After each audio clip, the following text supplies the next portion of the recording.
October marks, Domestic Abuse Awareness Month. And, I wanted to talk a little bit about that. I saw a few people posted some things about it. And so, you know what? I decided to come on and do my own video to talk about this a little bit. And how this came about was I was talking to my youngest son, my 17-year-old, yesterday, and he and I were having a discussion about some things in life, and I was explaining to him, why I am the way I am. Like I said, as y'all can see, the name of this video, I titled it. I put the definition of the month of October being Domestic Abuse Awareness Month. So I'm gonna give y'all so this is a little story time, okay? So for those of you who are going through what I went through, or are in a situation and you don't know how to get out of it, then I hope that this can help somebody to let you guys know that shit don't get no better. So when I was 17, I'm 47 now, so about 30 years ago, I was dating a guy, and anybody that knows me know my story and know that, who this guy is to me or was to me or whatever, right? I won't mention his name, but I'm sure he'll watch this video, friends, and he knows who he is, okay? Now, this particular story, I have a ton of them, but I'm just going to tell you guys this one story that kind of set the tone for many years to come, okay? So I was dating this guy. I was 17 years of age, and I remember riding in my car that I had just got. Okay, I had a brand new car. My mom had co-signed for me a brand new car. So I was a senior in high school, and I got this old car. You can't tell me nothing. So I remember driving. I'm from Detroit, and I was driving down Finkel and Wyoming in Detroit, and and for anybody who's familiar with that area, or a T intersection, where I was headed was a T intersection. So a T is shaped like this and like this. I was on this part of the T, and I was heading that direction, but I needed to make a left turn onto the other part of the T. And me and my boyfriend at the time, he was my boyfriend at the time, was in an argument. And while we were in an argument, I don't remember what was said. I don't remember what caused it. I don't remember anything. All I know is when he said what he said to me, I guess I raised my voice and I, said something like to him, like, da, da, da, da, whatever, right? And as I was making the left turn down this street where there was cars in that lane trying to turn left. So I'm turning on down the street where cars are turning to make a left onto the other street. As I'm making the turn, this guy reaches over, because he was in the passenger seat, and with his left hand backhand me while I was driving, right? And all I could think about was the fact that I had to keep my car into the left turn, because if I did not keep it where I was steady in my left turn, then there was a possibility that I could hit the cars that was on my left who was waiting to turn left as well. He backhanded me. And if anybody who is familiar with most T intersections, or even that area of Detroit, there is on Finkel, Wyoming, there is a pole that sits right there, light pole. And when I was a kid, there was a lot of people who would make that left turn from Wyoming off Finkel who would actually run into that pole. So all that was running through my mind when this man backhand me, right? Backhand me in my face.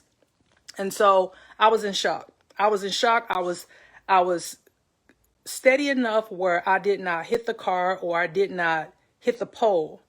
But all I could think about was this dude actually backhand me while I'm driving, making a left turn onto a damn street, and there's cars sitting on my left, right? But this is the thing. He apologized. He told me he'd never do it again. He don't know what got into him. He felt that I was the reason that he did it. He was like, you raised your voice at me. You shouldn't talk to me like that. You shouldn't raise your voice at me. If you didn't raise your voice at me, I would have never hit you. All the things that an abuser would say, right? I turned around and married him, okay?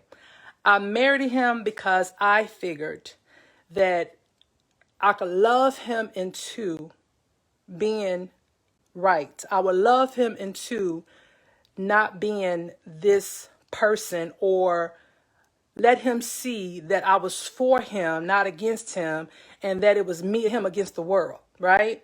That I was going to be his ride or die. Well, I turned around and married that man. That was my first husband. So like I said, he'll watch this video. But the problem with this is the problem that I found out, because that wasn't the last fight we had. That was the first one that we had, and it kind of set the tone for many more fights in our relationship, and it set the tone for a lot of our problems in the marriage, right? It was just one of those things where it didn't get better, it got worse. It didn't get better, it got worse, you know? And that's what people who are out here suffering or going through it with the domestic violence in a relationship, I'm here to tell you guys, it doesn't get no better. It doesn't get no better. If anything, it gets worse.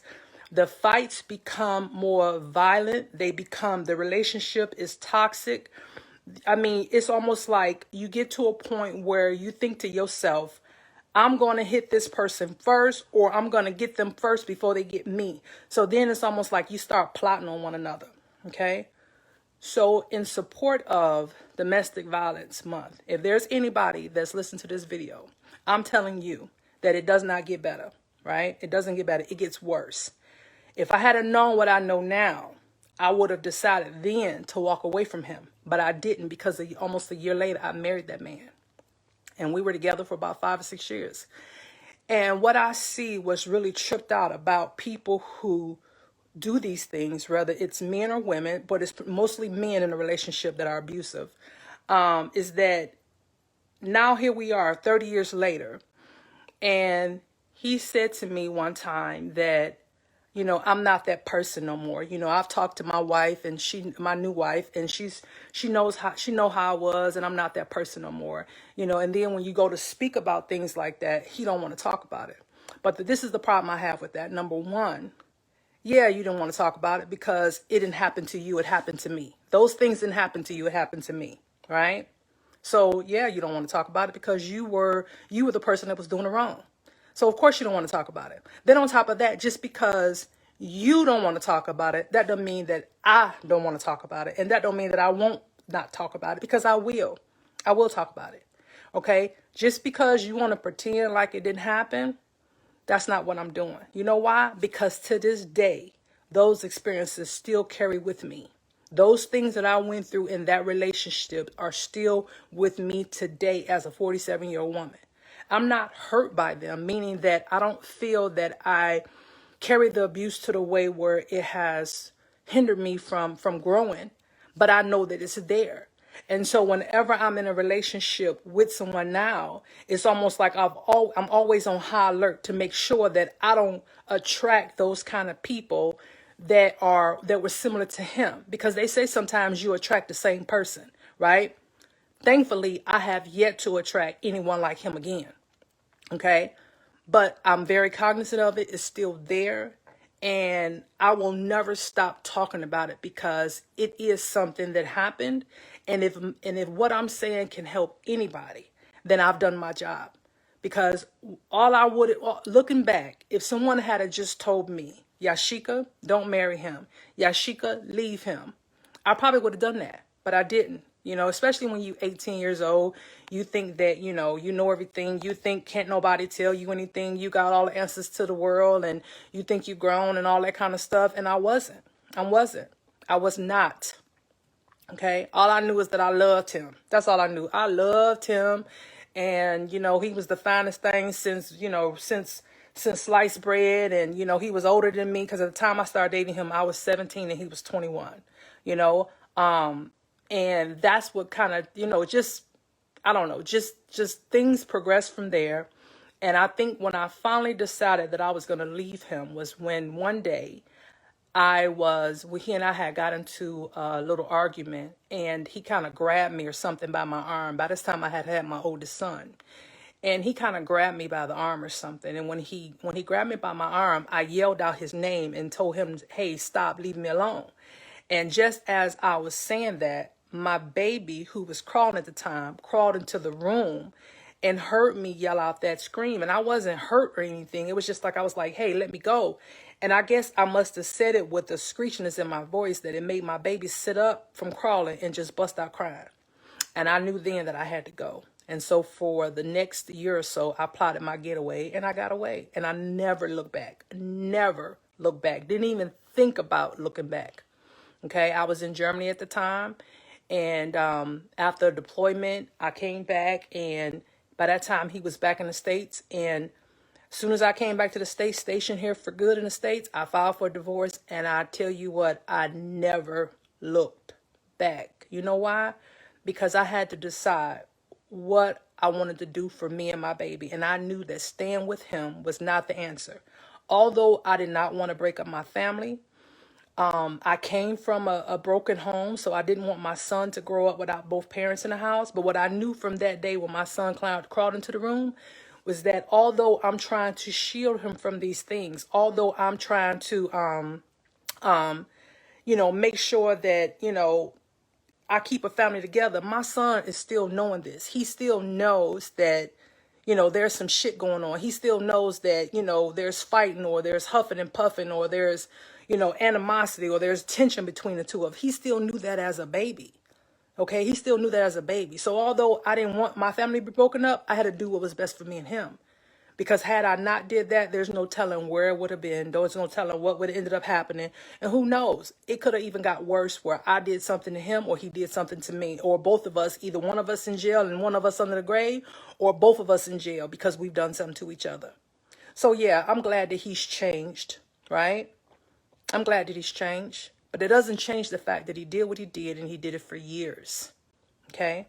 So for people who out there who are suffering from this, I'm telling you, it does not get any better. That person does not change, right? When they hit you the first time, they'll hit you again. When they're aggressive with you, or they push you around, or they doggone, do some crazy shit to you, trust me, it's gonna get worse from there. That's the light part of it. A push and a shove here, that's a light. Because believe me, it's going to get worse. It's going to progress and get worse. So I don't know who this video was for. But again, I got back to him while I was driving. None but God, right? None but God that kept me from hitting that car that was right there, or that darn pole that was right there. Because I could have freaked out and hurt us both in that car. So that was none but God, right? So anyway, again, I don't know who this is for. But October is Domestic Abuse Awareness Month. And I hope that this message reached somebody. And I'm telling you, if you did not hear the rest of my video, I'm telling you that when you are involved with someone who abuses you, it will not get better. It will get worse. It will get worse. It will get worse. It will get worse. The physical altercations will be small, and they will escalate quickly. Believe me when I tell you that. So, anyway, you guys take care. Bye.